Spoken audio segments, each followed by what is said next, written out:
I want to talk about something today that honestly feels like the core of everything I stand for.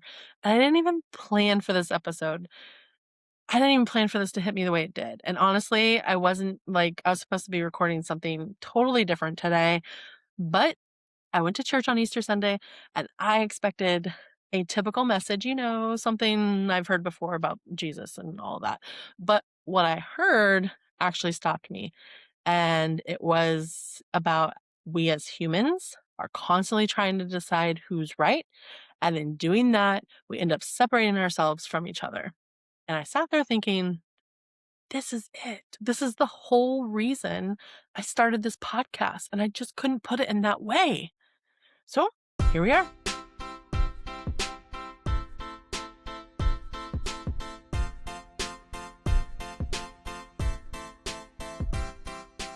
Welcome back to Rich Connections. I'm your host, Stacey Rich, and this is a space where we have the conversations people don't always know how to have or aren't always willing to have. We talk about the things that challenge how you think, how I think, how we live, and how we connect with yourself and with others. See, my intentions with this space is simple. To help you feel seen, understood, and maybe even a little more honest with yourself. So let's dig in. So, not to tell you what to believe or to convince you I'm right, but to create a space where we stop dividing and start understanding. Honestly, to be like Jesus in the way that people don't always talk about enough, like not in a religious box, but in the sense of dissolving division, like not condemning people for believing something different, not creating lines in the sand saying, you're on that side, I'm on this side, but bringing people back to each other. Because if we're really being honest, why are we so obsessed with being right? Think about it.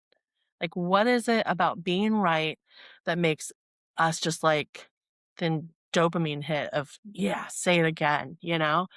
Pause for a second and really think about this. What does it feel like when someone says, you're right? If you're in a relationship with someone and, you had a little spat or whatever, and all of a sudden they're like, you know what, honey, you're right. Something in your body just relaxes, right? Like you're just like, I feel validated. I feel safe. I feel seen. Maybe a little bit of an ego stroke. Now flip it the other way. What does it feel like when someone tells you you're wrong or even just different? Like, same scenario, but flip it on the relationship. And your honey comes up to you and says, you know what, you're wrong. And you know it. It doesn't feel as good, right? It doesn't feel as neutral or like you don't feel as validated. You actually feel rejected. Like you don't belong or you've like something's wrong with you, like you needed to even defend yourself. Like sometimes we end up getting in a situation where we react and become mad and even more angry, and it becomes even a fight and even larger division. And this is where everything starts. Like, we're not arguing for truth as much as we think we are. We're actually protecting our identities and feeling that we're right. Because if I'm right, then I'm safe. And if you're different, it can feel like you're threatening that. And that's how division is created, not just in religion, but everywhere. Like, think about like politics. Whew, we'll get into that. But like, think about all like of your other relationships, like coworkers or siblings, parents, just regular friends and associations, right? Like business partners. We've all been conditioned to pick sides instead of understand each other. And you see it so clearly in politics right now. It's like you have to be red or you have to be blue. There's no room for both. Like, I see both. There's no room for I'm still thinking or for just nuance. And if you're red, then you're a stereotype that we've all created. And if you're blue, then there's the stereotype that was created by the red. But before we even open our mouths, people think that they already know us just because they know what side we're on, right? Like, they think they know your values and your intelligence and like they know your intentions. And the truth is, most people aren't even fully aligned with everything on their side in the first place. But see, we attach ourselves to a label because it gives us an identity. It gives us community and a sense of belonging. Like, it's created safety for us to feel like, this is where I fit in. Tell me I'm in this box. And once we're in that, we start defending it, even if something doesn't sit right with us, which is crazy to me. Like, if we all just use our own discernment and a sense of knowing what feels right and what doesn't. And honestly, I hate the words right and wrong because I think what is right and what is wrong, it's relative. Anyway, I could go down a rabbit hole about that. But without ever actually sitting down and understanding how someone even got there, at the same time, we start dismissing the other side completely, like what they've experienced and what they value and what they're afraid of and what they're trying to protect, right? So that they feel safe. Because if we slow down enough to understand, it gets harder to hate. And I think that's the part we're missing. And instead of actually thinking for ourselves and trying to understand each other, we label, um, we assume, and then we judge them. And I mean, think about politics again. Like, one side says the president is a disaster, and anyone who just supports him must be this kind of person. And the other side is standing there just as firmly saying the opposite, and no one is actually listening. It's just louder and louder, louder arguments. It's just, and I can't help but just step back and look at it from a bigger perspective and think, what are we doing here? Like, if everybody just stopped for a second and thought, bird's eye view, because the moment we decide someone is wrong, we stop seeing them as human. And I've felt this in my own life. I remember being in high school and going to church, and I wanted to belong so badly. So I conformed. Even though I went into that church, I loved that church. Like, don't get me wrong, I love that church. I loved the people. I loved being there. I loved the feeling it gave me, but I adopted beliefs that didn't fully sit right in my body. And I would sit there and think about it, like, why do I have this feeling? Why do I feel like these beliefs don't align? And so I sat there in contemplation while I was in church the whole time.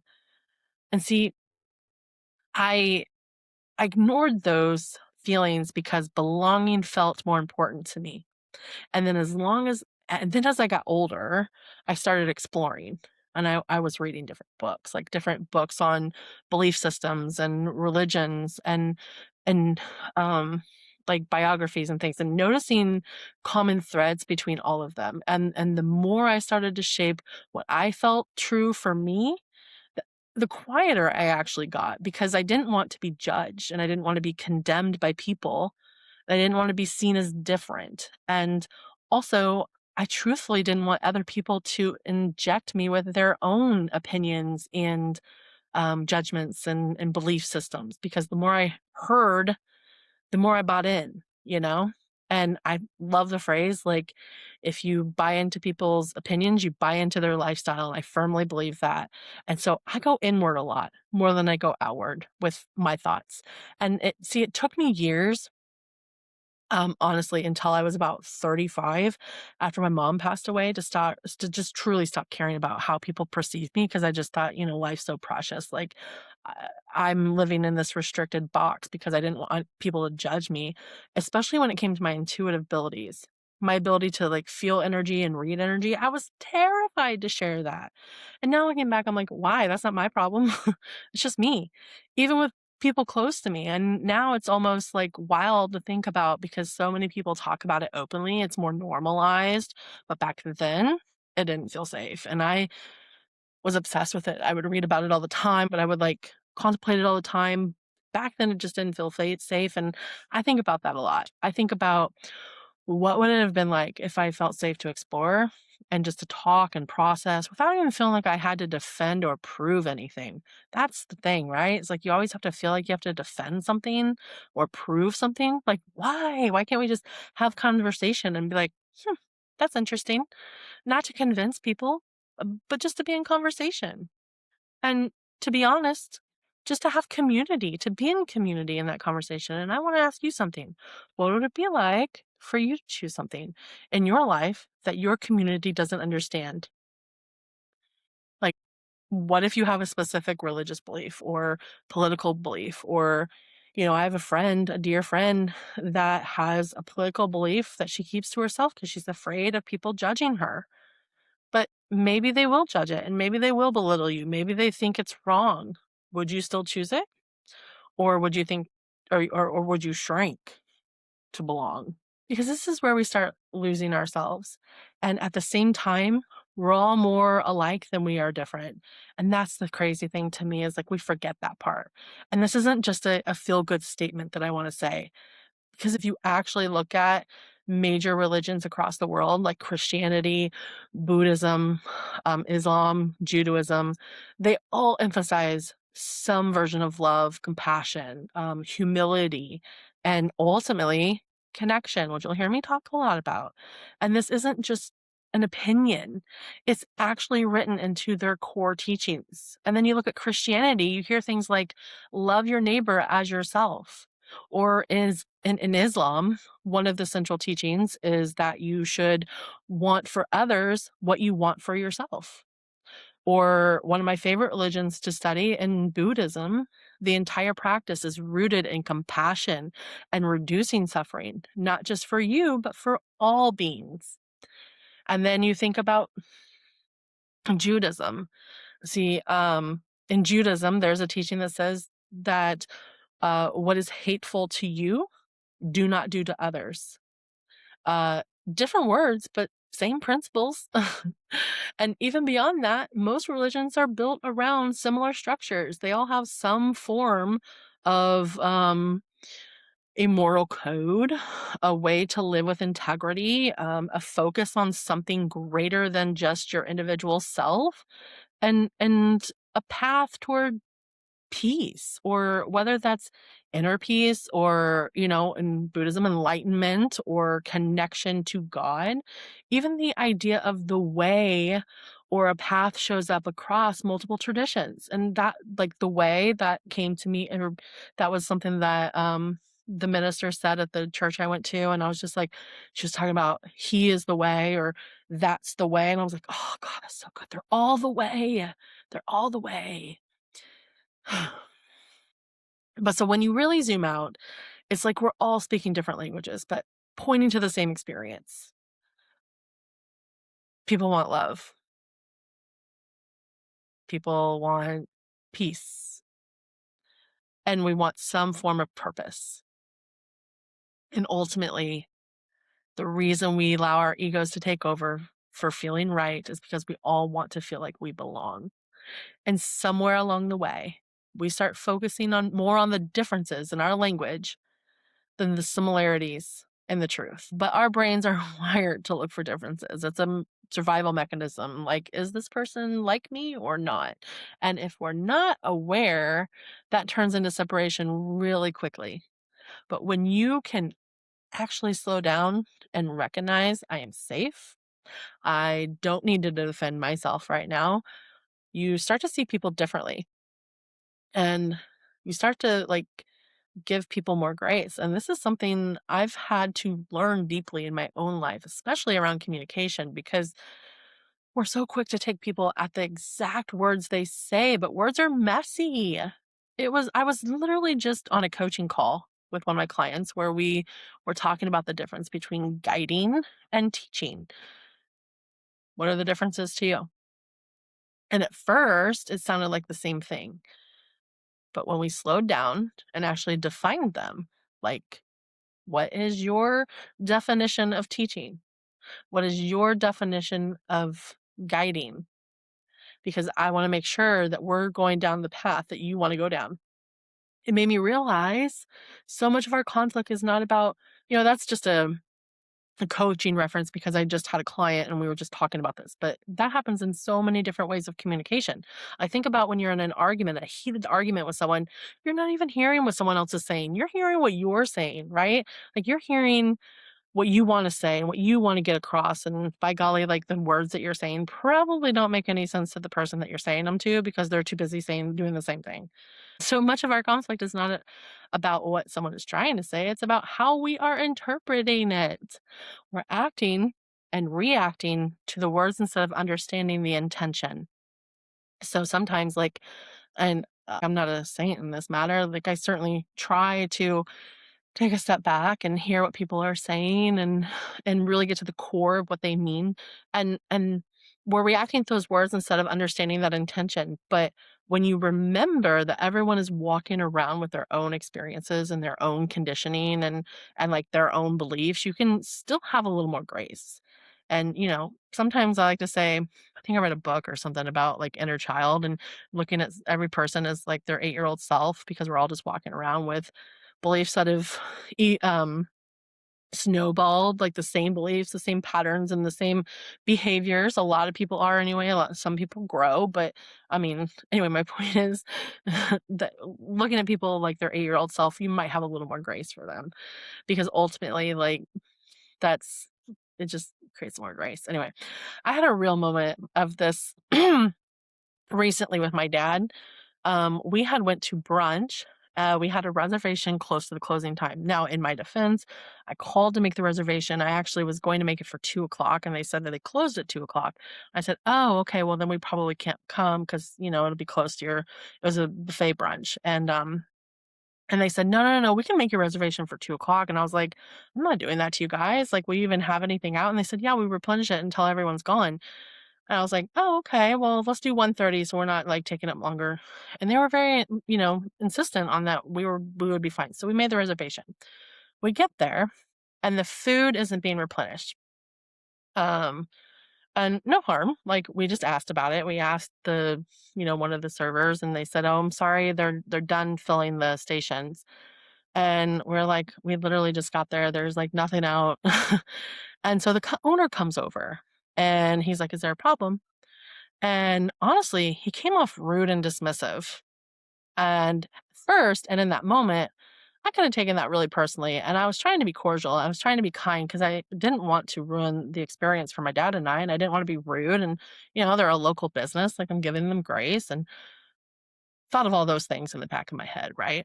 I could have gotten defensive real quick. I could have left. I could have left a bad review. But something made me pause, and later we found out he wasn't upset with us. He was frustrated with his team for not doing what they were supposed to do.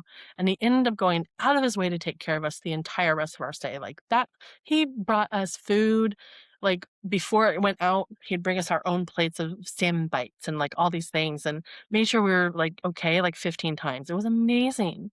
But that situation could have completely been different if I reacted into my interpretation instead of staying open, because the whole time I thought he was being rude with us, he was mad at his team. And I'll be honest, I've also been on the other side of that, right? I've had moments where I feel misunderstood, where I'm trying to express something and it comes out wrong. And then I start over explaining, trying to control how someone receives me. Isn't that exhausting? And then you're like, oh, just forget it. And I'm finally at a place where I understand I can't control how people interpret me. And God is so free. Like, that is such a release to not care what people think of you. I have to tell you what I've been on lately. I started Organic Olivia's Random But Not Random. If you're someone who gets a little activated in conversations like the ones we talked about today, Peach Juice has been in the rotation for that exact reason. Highly recommended if you're working on being a calmer, more grounded version of yourself, especially in real conversations.